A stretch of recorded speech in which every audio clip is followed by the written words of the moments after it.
Welcome to Azam Explains Chem. Today we are going to talk about chemistry, specifically qualitative analysis.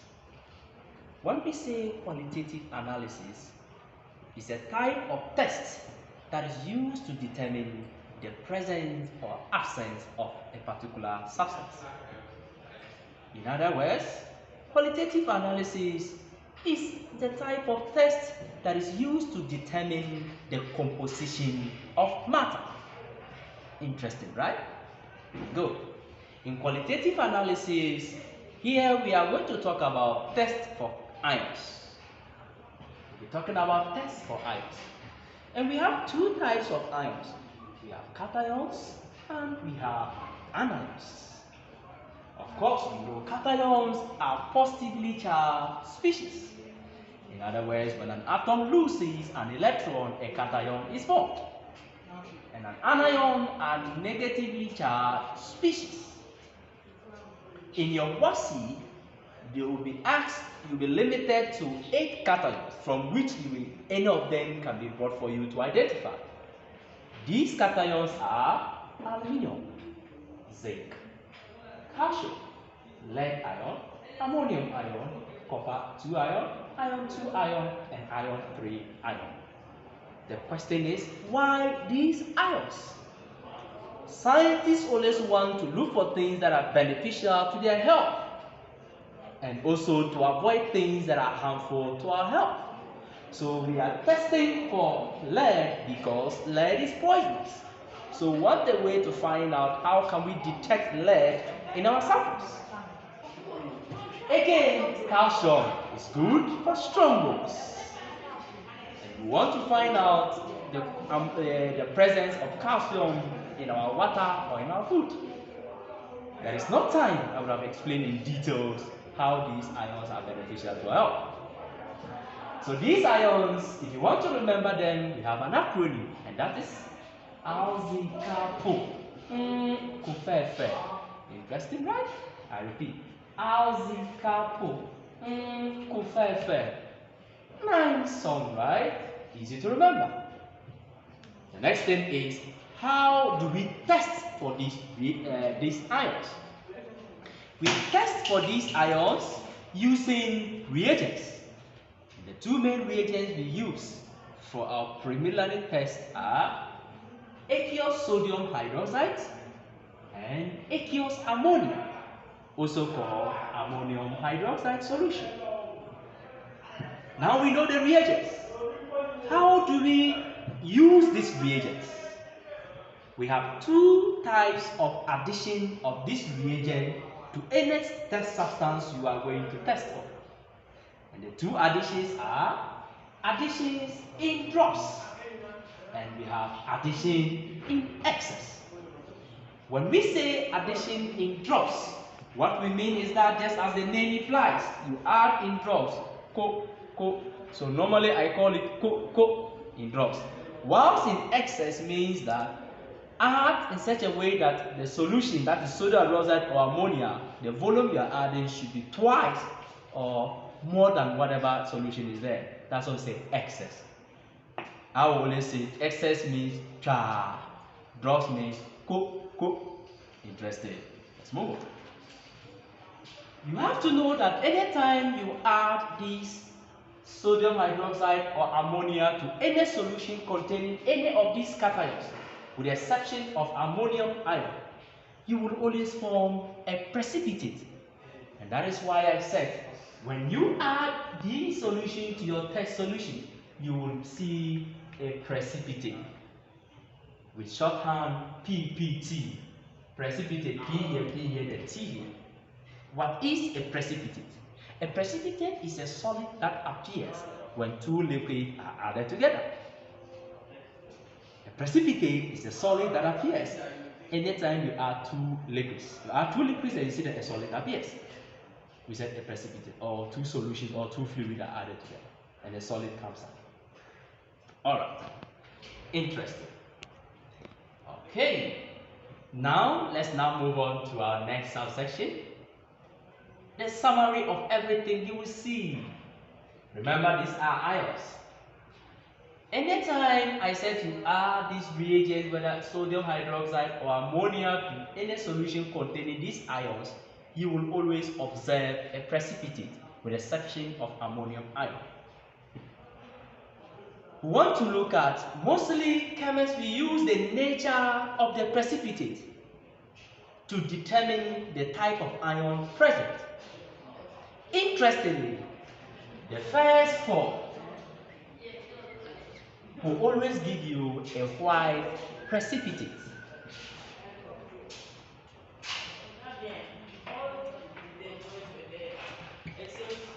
The middle one, no precipitate. And the last three will give you colored precipitate.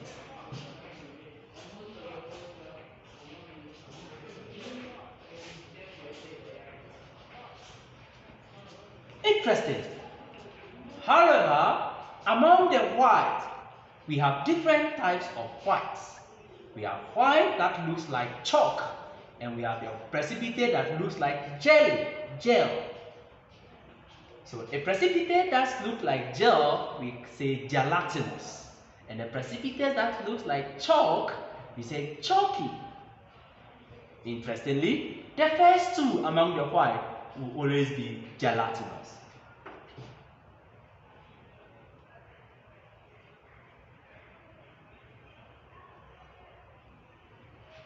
The next two will be chalky, that is calcium and lead.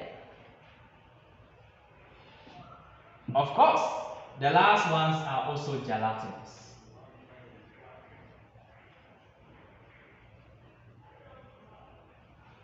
So which means that when you add these reagents to a solution containing aluminium or zinc, you will have white gelatinous precipitate. And if you add it to any solution containing calcium or lead, we'll say the precipitate is white chalky precipitate. White chalky precipitate. And the first two is always gelatinous. However, these ones are not white, they are colored. Copper gives you blue, a blue precipitate. Iron 2 gives you green, and iron 3 gives you reddish brown.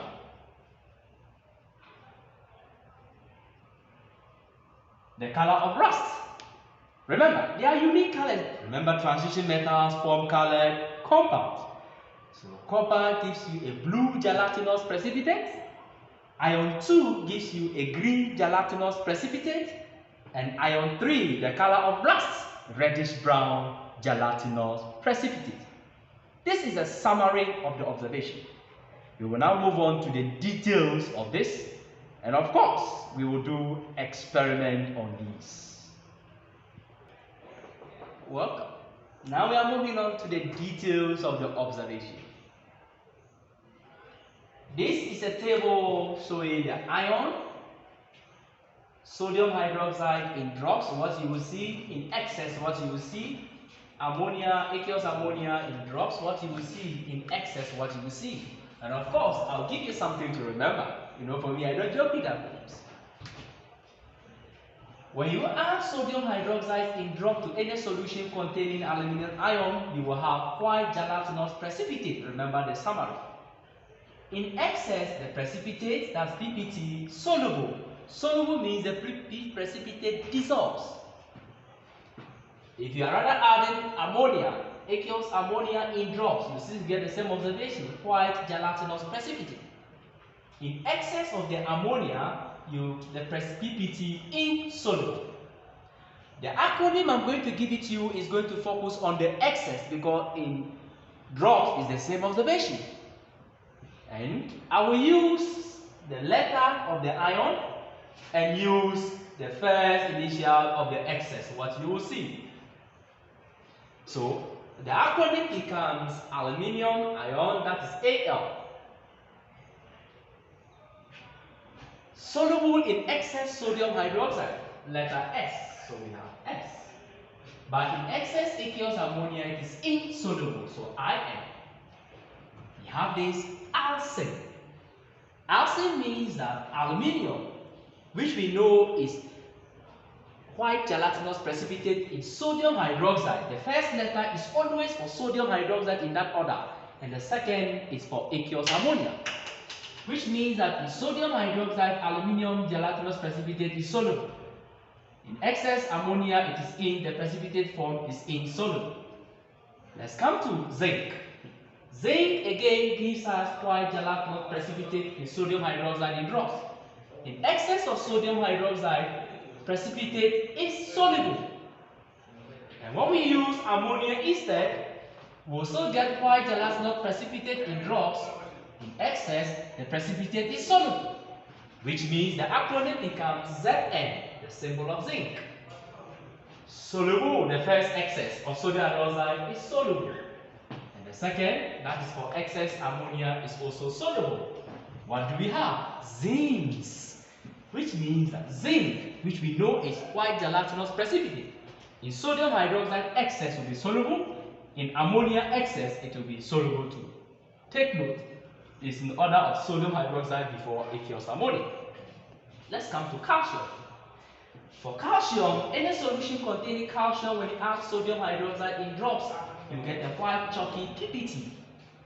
In excess, the PPT is insoluble. However, if you rather use aqueous ammonia, you will not get any observable reaction. So dash, you will not see any reaction, no precipitate to be formed. And now the acronym becomes calcium, that is Ca. For sodium hydroxide excess, insoluble, so In for insoluble. Dash for no observable reaction for ammonia. So we call this K dash, which means calcium, which we know is white chalky precipitate, is insoluble in sodium hydroxide excess, but no observable reaction when you add ammonia, aqueous ammonia. Take note, K dash. The next one is lead. Another white chalky precipitate in drops of sodium hydroxide.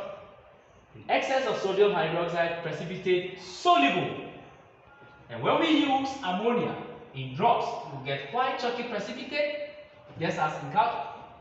In excess, precipitate insoluble. So to remember this, Pb is a symbol of lead.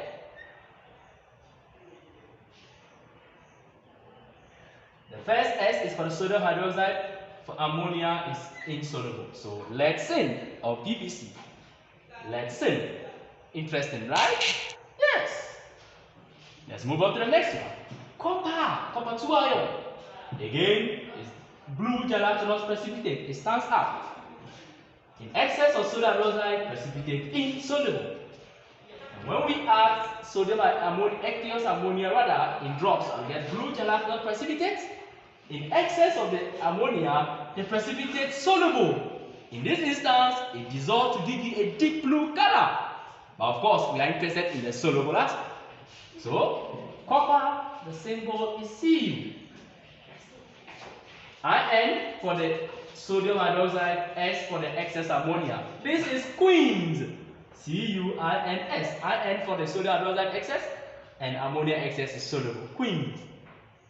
Like coins, but it's not coins, it's queens. Let's move on to ion 2. Green gelatinous precipitate in drops of sodium hydroxide. In excess of sodium hydroxide, PPT insoluble. For ammonia, in drops, green gelatinous precipitate is also unique in its color. And here too, insoluble. So the rest are just insoluble. So we say Fe2 plus insoluble are twice. So Fe2 plus iron squared. You may want to say Fe2 plus In. So we call it phenylene. If you want phenylene, you can take. If you want Fe2 plus iron squared, you can also take that. And again, ion 3. Ion 3 gives you a reddish brown precipitate, PPT. Reddish brown PPT in drops of sodium hydroxide, and the PPT is insoluble in excess of sodium hydroxide, just as ion 2. Again, for drops of aqueous ammonia, reddish brown gelatinous precipitate, which is again insoluble. So it's also Fe 3 plus In squared. They are all insoluble.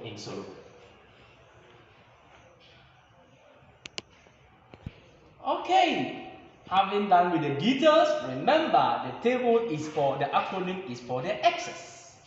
And we use the first letter is for sodium hydroxide and the second is for aqueous ammonia. Remember the order is only sodium hydroxide before ammonia. If you change the order, then the acronym becomes invalid. Okay, let's come to ammonia. I skipped it, right? That was intentional. Ammonia, of course, we cannot use ammonium hydroxide to test for ammonia. So we don't use ammonium hydroxide to test for ammonia, but we use sodium hydroxide. But with this one, we add heat. Remember, under preparation of gases, that ammonium salt reacts with bases to produce ammonia in the presence of heat.